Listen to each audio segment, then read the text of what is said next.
सकाळचे 6 वाजलेत. 6:10.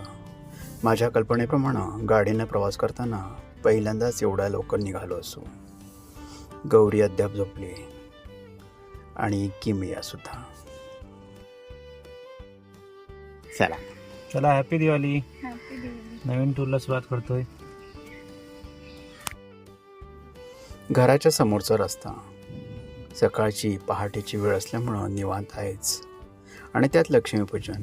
बंदाने दक्षिण भारताच्या मोठ्या टूरचं नियोजन केलं होतं, पण कॉलेजची कामं वाढल्यामुळं ते काही करता आलं नाही. ताराणी चौक दिवाळी असल्यामुळं सभोवती लाईटिंग केलं आहे. सूर्योदय झाला आहे. लाल भडक बिंब. सांगली फाटा उजवीकडे वळायचं.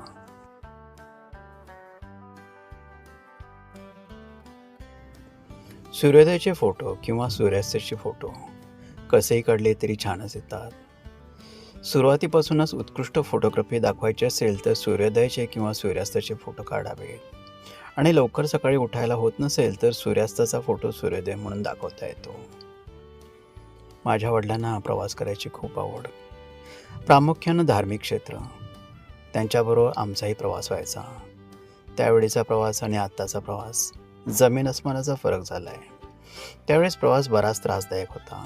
रस्ते चांगले होते, हॉटेल्स नव्हती. आता पुढं काय होईल? आणखीन सुखसोयी. तरी पण आपल्या अपेक्षा संपतील. Good morning. गौरी उठली आणि गप्पा गोष्टी सुरू झाल्या.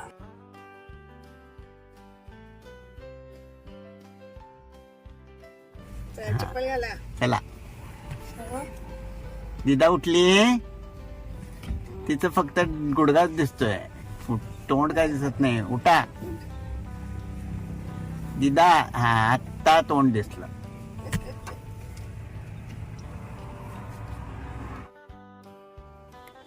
सकाळचा नाश्ता करण्यासाठी थांबलोय. आता या रेस्टॉरंटवाल्यांनी एक छान युक्ती काढली आहे. व्यवसाय करायचा म्हणजे असं करावंच लागतं.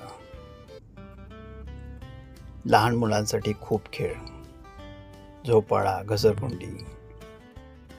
लांबून दिसलं की मुलं अगोदरच हट्ट धरतात, इथं थांबायचं म्हणून.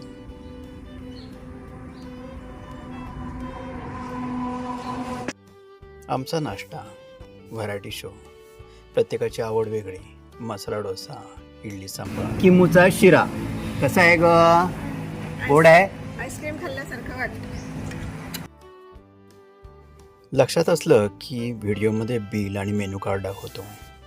आम्हाला लक्षात राहतं आणि व्हिडिओ पाहणाऱ्यांनाही समजतं. उजव्या बाजूला दिसतंय ते तुळजापूर. दूरवर मंदिर दिसतंय.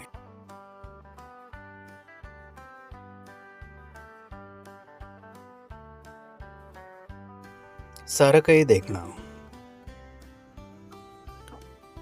शूटिंग करण्यासारखं.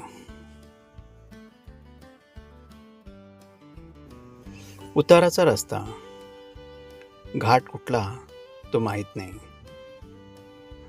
पण छान दिसला म्हणून शूट केलाय.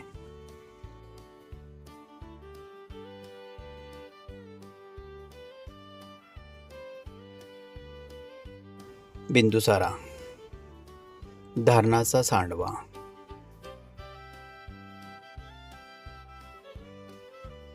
Hotel sunrise. मागच्या इंदोरच्या ट्रिपच्या वेळेला येताना इथं आम्ही नाश्ता केला होता. यापुढं चांगलं हॉटेल नाही, त्यामुळं आता इथं जेवायचं ठरवलं आहे. जेवणासाठी आज जायला लागणार. मागच्या वेळेला इथं बाहेर नाश्ता केला होता. सनराईज इथं आलो आहे. ॲक्च्युली किती किलोमीटर राहिलं आहे पैठण? पुढे अजून 80 किलोमीटर असणार पैठण. अच्छा. 80-100 किलोमीटर असणार आहे. मग आता आता मी ते आलो होतो आम्ही हां, इंदोर टोवर नाही येताना. गेवराईला सगळ्या थांबलो. बिघडल्या होत्या. मला जवळ होतं आणि मी सँडविच पॅक केलेलं. आमच्या सगळ्या बिघडल्या होत्या. हे पहिले हॉटेल चांगलं आपलं सापडलं होतं आम्हाला त्यावेळी. काही इथं ब्रेकफास्ट केला होता सकाळी आम्ही. ब्रेकफास्ट छान होता इथे. संभाजीनगरपासून इथे पण चांगलं हॉटेलच नव्हतं, माहिती आहे ना. हेच फर्स्ट चांगलं हॉटेल नाही होतं आम्हाला. त्याच्यामुळे आता इथे थांबलो आहे. जेवण बघूया. लास्ट टाइम आम्ही ब्रेकफास्ट केला होता, यावेळी जेवण कसं आहे आपण बघूया.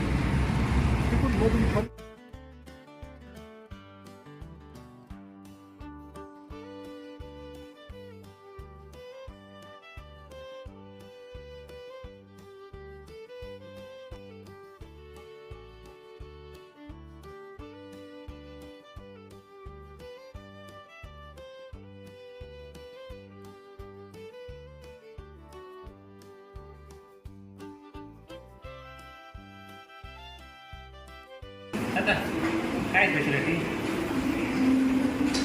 लोकलमध्ये टाकलं महाराष्ट्रामध्ये आमचं हॉटेल आहे. वांगी वांगी ना,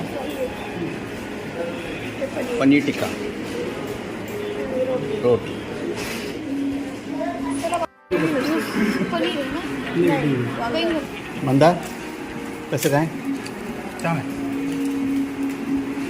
दोन्ही चांगले आहेत. नाही पनीर खातो ना, हां पनीर टेस्ट करतो. चांगलं आहे. की खाल्लंच नाही अजून. ही अशी ही आपली नाही, ही अशी ही आपली नाही.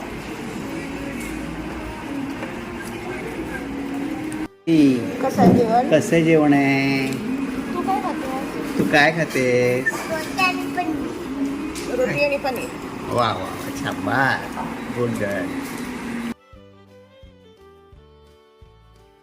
बिल आमचं 949 रुपये GST धरून. गौरीनं जाताना घसरगुंडी पाहिली होती. त्याच वेळेला तिचा हट्ट होता. मग जेवलीस तरच घसरगुंडी असं सांगून तिला थांबवले. मग आता परत तिचा हट्ट.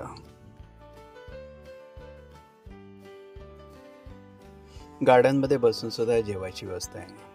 छानच.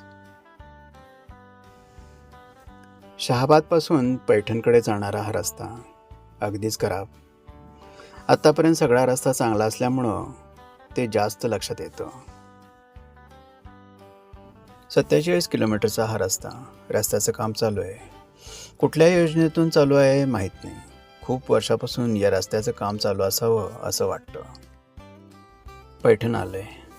पैठण हा शब्द उच्चारला की स्त्रियांना पैठणी साडी आठवते. अद्यापही एखादी तरी पैठणी साडी असावी असं स्त्रियांना वाटत असतं. त्यांचं ते स्वप्न असतं. आणि दुसरं म्हणजे महत्त्वाचं, एकनाथ महाराजांचं समाधीस्थान. पंढरपूरला जाणारा वारकरी आजही या समाधीला भेट द्यायचं विसरत नाही. पैठण हे छोटं शहर, फारशी हॉटेल्स नाहीत. समोर इथं देवस्थानचं यात्री निवास, तशी इथं बरीच यात्री निवास आहेत. एकनाथ महाराजांचं समाधीस्थान, खूप मोठा परिसर आहे. मंदार इथली माहिती सांगतात. त्यांना सर्व इतिहास माहिती असतो. गौरीला घंटा वाजवायची.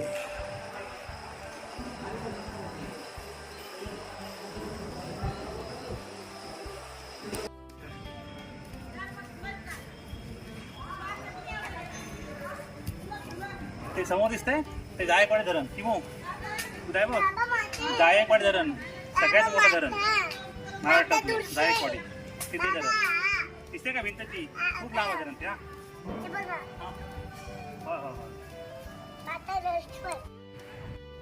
मंदिराच्या पाठीमागे गोदावरीचा शांत प्रवाह तो आम्ही पाहतोय. इथून दूरवरती जायकवाडी धरण दिसतं. काय घेतली त्या समाधानाचं वर्णन आहे त्या अभंगामध्ये नामदेव महाराजांच्या. समाधी कोणाची? ज्ञानेश्वरांची. मग ती 300 ज्ञानेश्वरांच्या 300 वर्षांनी एका महाराज आहे. मग त्यांनी तो अभंग वाचून मग ते आळंदीला गेले आणि त्या अभंगाचं जसं वर्णन आहे त्याप्रमाणे त्यांनी जागा शोधून काढली. इथं खूप पाहण्यासारखं आहे. पाहतच राहावं असं सारं काही. पण तेवढा वेळ आमच्याकडे नव्हता. जायकवाडी धरण पाहायचं. जायकवाडी धरण महाराष्ट्रातलं मोठ्या धरणांपैकी एक धरण. या धरणामुळं या भागात हरित क्रांती व्हायला खूप मदत झाली. अदिती आणि स्वाती खाण्यासाठी म्हणजे तोंडात टाकण्यासाठी वेगवेगळे पदार्थ घेत आहेत. करून देऊ का? नको, असू दे, तशीच खायला बरं पडतं. पाणी बॉटल वगैरे आहे.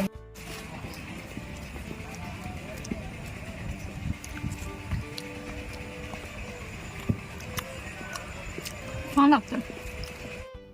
जायकवाडी धरणावरती जायचा रस्ता.